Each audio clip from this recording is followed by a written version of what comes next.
Alright, hey everybody, it's Cute and Cuddly here, and I'm going to be doing a mini tutorial on how to line art and color. This was requested quite a while back, and it was requested again recently by a friend, so I thought I would make a mini tutorial for you guys to show you how I line art and color on MangaStudio.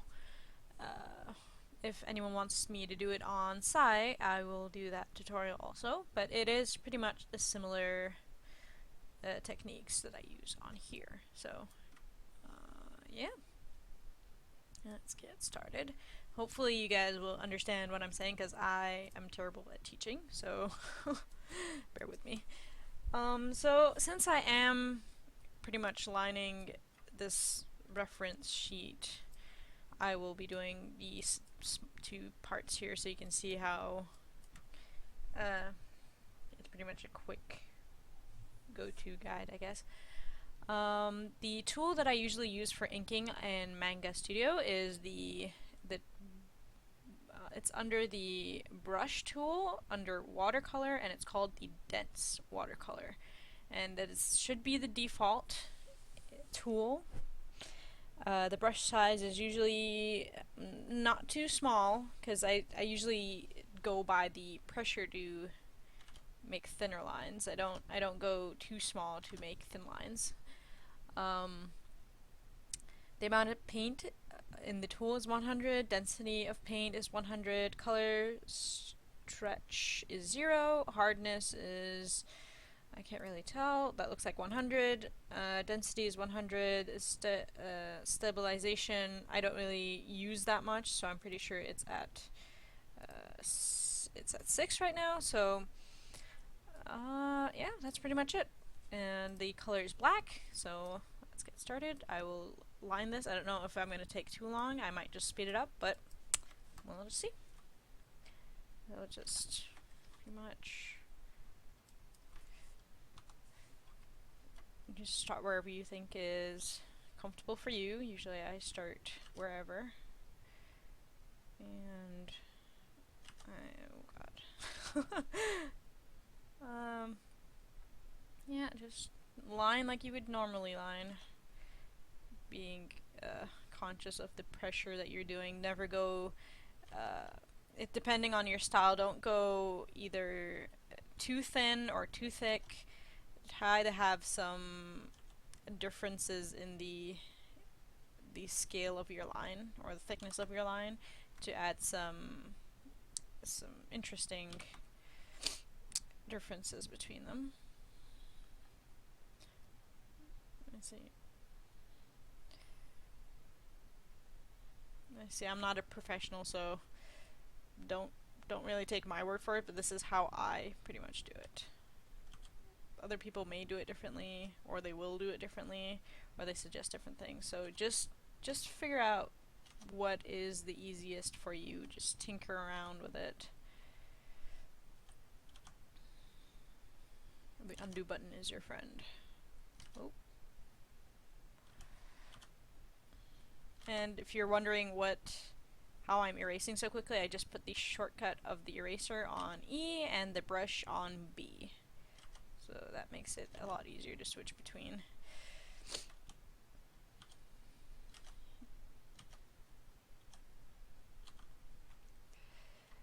And this is almost done.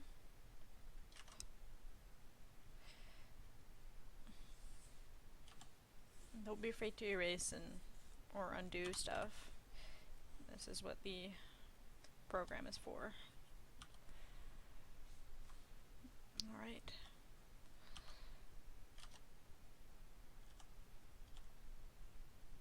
And if there's any other questions after this tutorial, just let me know below, or you can go on my DeviantArt page, ask me there, or my Furfinity page, which will be linked in the description down below. Alrighty. So, it looks like all the lines are closed.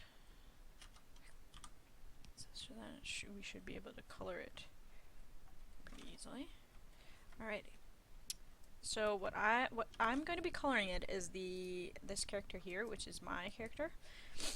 And I'm just going to be replicating that onto this. So I'm just going to hide the sketch layer, and the way I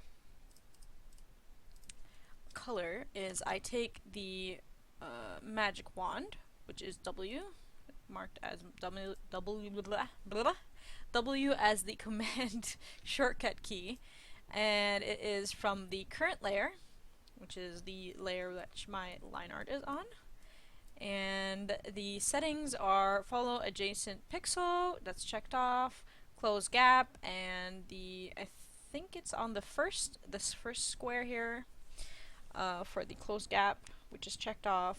Color margin is 0, area scaling is 2, anti-aliasing is checked. So what I usually do is I just select the outside of it. I don't know if you can actually see that, but you can see the lines kind of wiggling there, and I just hold shift and select the outside of it as much as I can, and then I will invert it, which is I for my shortcut. But if you don't know how to do that, I think it is select and then invert right here, and that will invert your selection to select inside what you want to color. So you just do that, and you make a new layer under your line art.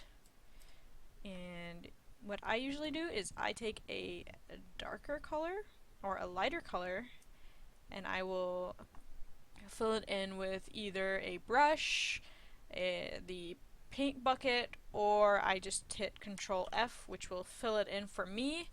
To do any other way of filling is the edit fill, and that will fill the layer of what you selected, so you don't have to worry about if you're coloring it with the paintbrush to miss any spots. Now I do this, and then to make sure that I am not getting any weird color clipping, I will take a darker color, make a layer under the gray that I just put in, and I will fill that in with that, and then I will go in and see if I have like things like this, what I'm missing, things like this here, and I will go to the gray layer and I use the erase tool, and I will erase those parts like so and so. Usually, because furries are really fluffy, they have a lot more, like if you have fluff or in the tail and the hair, you might need to go into that and, you know, erase every little color clipping or deformation in the color to have like a clean line thing. So if you think that the lines are, you know, a little bit faded, like right here where it looks a little bit grayish, what you can do is, or if you've lined it and you think that the lines are too thin or they're not covering as much, or you can see through them under the color, you can select the line art layer. What I do is, my thing is D, which will duplicate it. But you can do is take the layer, drag it onto the create new layer, and that will duplicate it also. Or you can go under layer and duplicate layer, and that will look like it duplicates the layer, so it'll make the lines look a lot thicker or more defined. And then I will just select those two LineArt layers and then combine selected, and that will that's a quick fix to do the line art a little bit darker. And now to color, I will select the gray layer, which is what the color will be clipped onto, create a group over it, clip it, which is the button right here, which is clip at layer below, and I just click that, make a new layer in that group. You can always rename it to color layer, and you will, I need to take this and put it up here, there we go, and then you pretty much just color whatever, however way you do. So I use the same brush for line art and I just color it. So we'll just go ahead and do that real quick. It's good that this character isn't that complex of a design.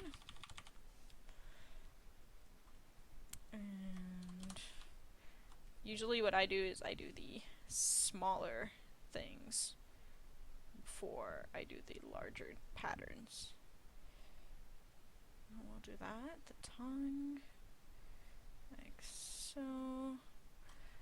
And then create a new layer, which is the L command for me, and the create new layer is down here, or it's called in MangaStudio new raster layer, which will create it above right here. And I will paint the teeth like so, and like so, like so. And I will create a new layer under those two colors, and I will take the base color, which is this, and then I will fill it. So edit, fill, or Control F if you bound it to that, and then you will see there's a little bit of missing discoloration here, so I'll just fill that in, and here. Okay, there's the teeth. Just, you know, go through. Don't take your time. You don't have to rush through doing this process. You know, just, you know, have fun. It's like my coloring book sort of thing. You know, that sounds kind of lame, but well. All right, and then we take this color and do the white. Put that under the green and white layer. And be sure to follow the pattern you're going by. So, like so.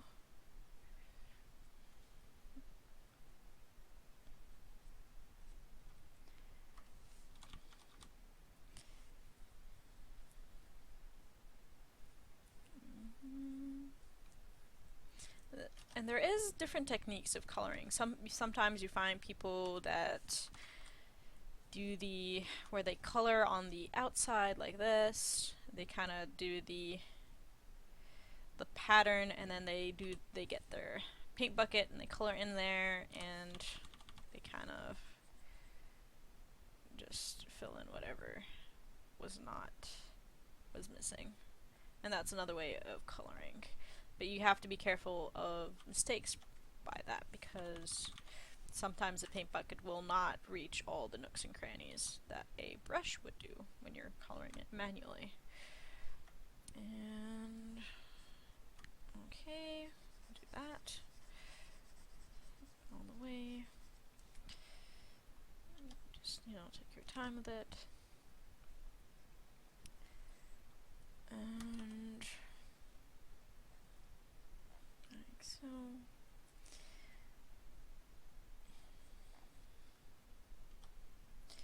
And it seems like I actually did this a little bit too far, so I'll do that.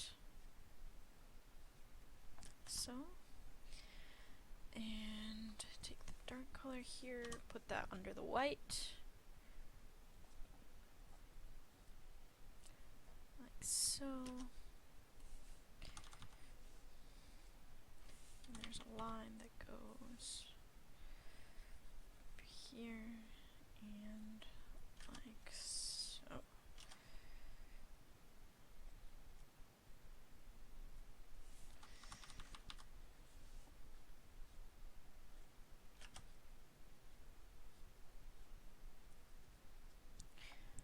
And put in the gold flecks.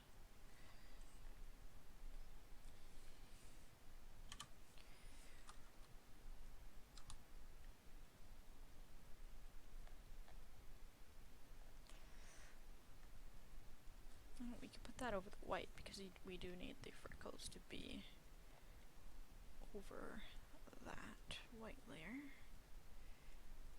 And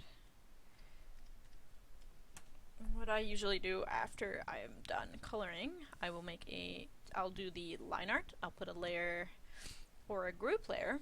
If there's several colors on there, I'll put a new group layer, clip it to the line art, make a new layer, and I will select the color that I want to the line art around it. Go to the darker part of the spectrum, color it in like so, with the brush, and then erase whatever I put in I don't want, what I don't want, like so.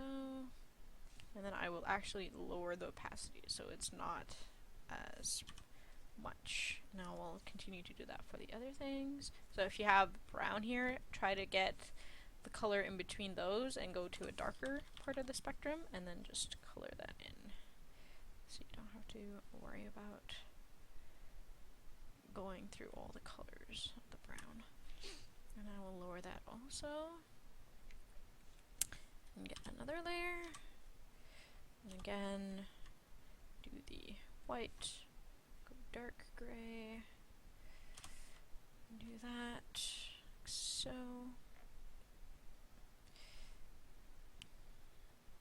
Like so. Lower the opacity.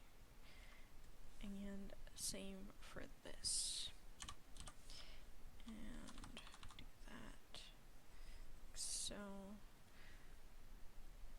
And this, like that. Like so. And I will lower that. Oh, so missing here.